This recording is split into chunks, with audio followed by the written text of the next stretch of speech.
MM குக்கிங்கில் என்ன பார்க்க போகிறோன்னா ஈஸியாக செய்கிற பன்னீர் கிரேவி. வாங்க எப்படி செய்கிறதுன்னு பார்க்கலாம். பன்னீர் கிரேவி செய்கிறதுக்கு முதல்ல பன்னீரை நம்ம பொரித்து எடுத்துக்கலாம். கொஞ்சமாக எண்ணெய் சேர்த்துக்கலாம்.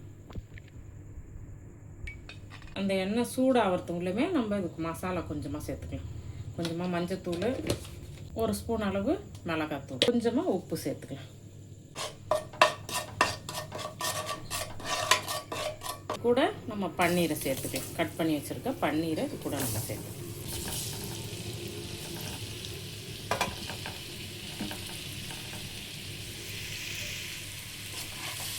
நம்ம கொஞ்சம் மீடியமாகவே வச்சுட்டு நம்ம இந்த பன்னீரை லேசாக அப்படியே பொரித்து எடுத்துக்கலாம். இந்த மசாலா எல்லா இடமும் படுற மாதிரி பொரித்து எடுத்துக்கலாம்.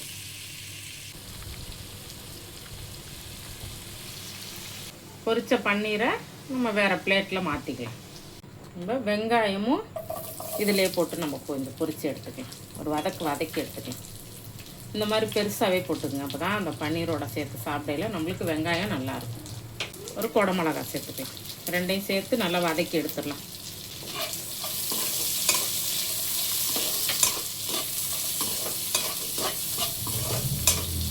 நம்ம இந்த அளவு வதங்கினோன்னா இதையும் ஒரு பிளேட்டில் மாற்றிக்கலாம்.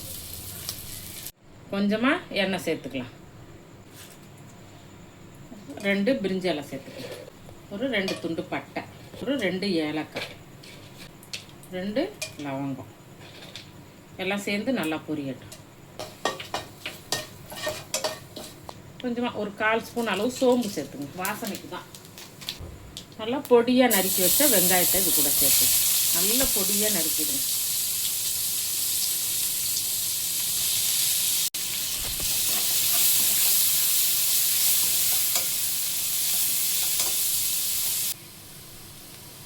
ஒரு ஸ்பூன் இஞ்சி பூண்டு பேஸ்ட்டு சேர்த்து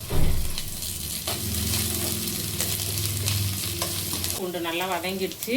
ஒரு 3 தக்காளி, மீடியம் சைஸ் ஒரு 3 தக்காளி எடுத்து அரைச்சி வச்சுருக்கேன். அதையும் அது கூட சேர்த்துக்கேன். நல்லா வதங்கட்டும் தக்காளியை சேர்ந்து. மஞ்சத்தூள் ஒரு 1/4 ஸ்பூன் மஞ்சத்தூள் சேர்த்துக்கேன். 1 ஸ்பூன் மல்லித்தூள் சேர்த்துக்கேன். ஒரு ஸ்பூன் மிளகாத்தூள் சேர்த்துங்க. ஏற்கனவே பன்னீரில் மிளகாத்தூள் சேர்த்து பொரிச்சிருக்கோம், அதனால கம்மியாக சேர்த்து. ஒரு 1/4 ஸ்பூன் கரம் மசாலா சேர்த்துங்க. இதெல்லாம் சேர்ந்து நல்லா வதங்கட்டும்.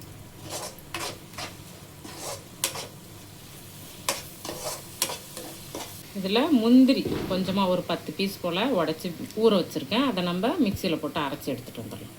இந்த மசாலாவுக்குள்ளே உப்பை நம்ம சேர்த்துக்கலாம். பன்னீரில் உப்பு போட்டு பொரிச்சிட்டோம், அதனால் இதில் பார்த்து சேர்த்துக்கலாம். வேகிறதுக்கு கொஞ்சமாக தண்ணி சேர்த்து நம்ம இப்போ வேக வைக்கலாம்.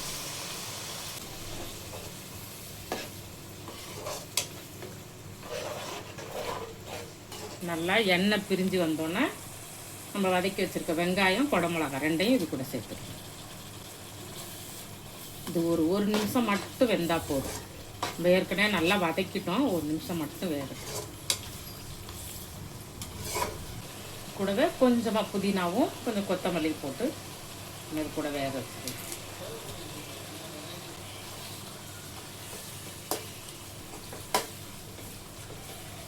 புதினா கொத்தமல்லி எண்ணெயில் வதங்கணும்னு அவசியம் இல்லை. இந்த வெங்காயம் குடமிளகாய் பொடையில நீங்கள் சேர்த்து வதக்கிக்கோங்க. நல்லா வாசனையாக இருக்கும். இப்போது நம்ம அரைச்சிட்டு வந்த அந்த முந்திரியை இது கூட சேர்த்துக்கலாம். முந்திரி பொடையில் இந்த கிரேவி இன்னும் நல்ல டேஸ்ட்டு கொடுக்கும்.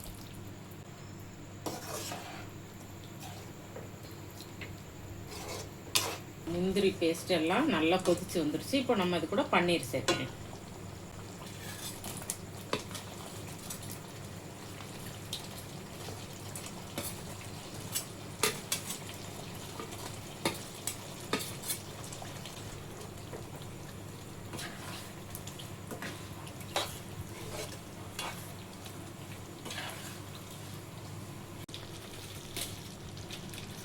ஒரு 1/4 ஸ்பூன் அளவு சர்க்கரை சேர்த்துக்கணும். இது மேலே நம்ம ஃப்ரெஷ் க்ரீம் கொஞ்சமாக சேர்த்துக்கணும்.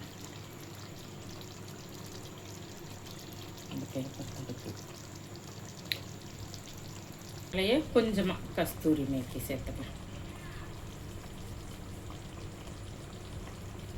கொஞ்சமாக கொத்தமல்லி சேர்த்துக்கலாம்.